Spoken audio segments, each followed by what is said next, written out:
மற்றும் ஒரு அண்மை செய்தி, புதுச்சேரி கடற்கரை சாலை மூடப்பட்டிருக்கும் அண்மை செய்தி. பெங்கல் புயல் காரணமாக புதுச்சேரியில் கடல் அதிக சீற்றத்துடன் இருப்பதால் 2 மீட்டர் உயரம் வரை அலைகள் ஆர்ப்பரித்து வருகின்றன. இதனால் பொதுமக்கள், சுற்றுலா பயணிகள் புதுச்சேரி கடலில் இறங்க வேண்டாம் என காவல்துறை எச்சரித்த நிலையில் தற்போது புதுச்சேரியின் அந்த சாலை மூடப்பட்டிருக்கும் அண்மை செய்தி இது குறித்து நமது குமுதம் செய்தியாளர் அக்பர் தரும் தகவல்களை கேட்கலாம். பெங்கல் புயல் எச்சரிக்கை காரணமாக புதுச்சேரி கடற்கரை சாலை மூடப்பட்டிருக்கிறது. பொதுமக்கள் மற்றும் அனைத்து தரப்பினரும் அங்கு செல்ல தடை விதிக்கப்பட்டிருக்கிறது. உங்கள் தகவல்களை தரலாம். வணக்கம் மோகன்ராஜ். பெங்கல் புயல் காரணமாக புதுச்சேரி கடற்கரை சாலை அனைத்து வழிகளிலும் தடுப்பு கட்டைகள் அமைத்து மூடப்பட்டதால் பொதுமக்கள், சுற்றுலா பயணிகள் ஏமாற்றத்துடன் திரும்பிச் சென்றனர்.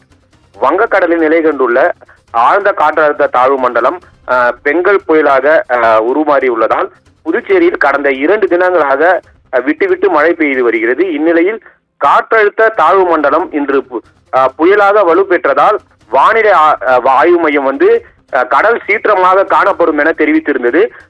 அதன்படி புதுச்சேரி கடல் வழக்கத்திற்கு மாறாக கடும் சீற்றத்துடன் காணப்படுகிறது. இதனால் போலீசார் கடற்கரையில் சுற்றுலா பயணிகளை இறங்க வேண்டாம் என எச்சரிக்கை செய்து வருகின்றனர். ஆனால் போலீசாரின் எச்சரிக்கையை மீறி ஆபத்தை உணராமல் சுற்றுலா பயணிகள் ஆர்வ மிகுதியில் கடலில் இறங்கி செல்ஃபி எடுத்து வருகின்றனர்.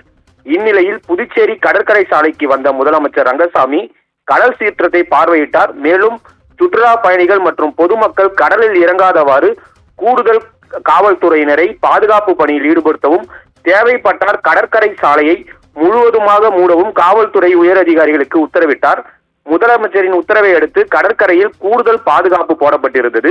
சுற்றுலா பயணிகள் மற்றும் பொதுமக்கள் யாரையும் கடலில் இறங்க காவல்துறையினர் அனுமதி மறுத்து அனைவரையும் திருப்பி அனுப்பினார்கள். இருப்பினும் பலர் தொடர்ந்து ஆபத்தை உணராமல் கடலில் இறங்கி செல்ஃபி எடுப்பதும் குளித்து மகிழ்வதுமாக இருந்தனர்.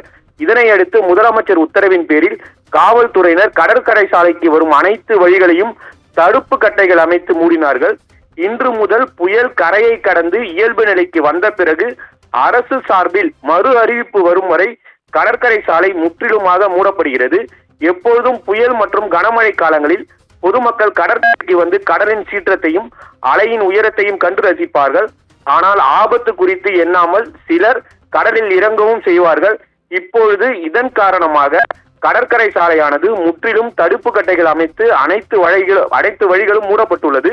கடற்கரை சாலை மூடப்பட்டதை அறியாத சுற்றுலா பயணிகள், பொதுமக்கள் கடற்கரை சாலைக்கு வந்தனர். அவர்களை போலீசார் தடுத்து நிறுத்தி அனைத்து வழிகளும் மூடப்பட்டுள்ளது, கடற்கரைக்கு யாரும் அனுமதி இல்லை என திட்டவட்டமாக தெரிவித்து திருப்பி அனுப்பினார்கள். இதில் ஒரு சிலர் காவல்துறையினரிடம் வாக்குவாதத்தில் ஈடுபட்டனர். இருப்பினும் காவல்துறையினர் அரசு உத்தரவு, யாரும் கடற்கரை சாலைக்குள் அனுமதி கிடையாது என அனைவரும் திருப்பி அனுப்பினார்கள். இதனால் கடற்கரைக்கு வந்தவர்கள் ஏமாற்றத்துடன் திரும்பி சென்றனர். மோகன்ராஜ். அக்பர், உங்கள் விரிவான தெளிவான தகவல்களுக்கு நன்றி.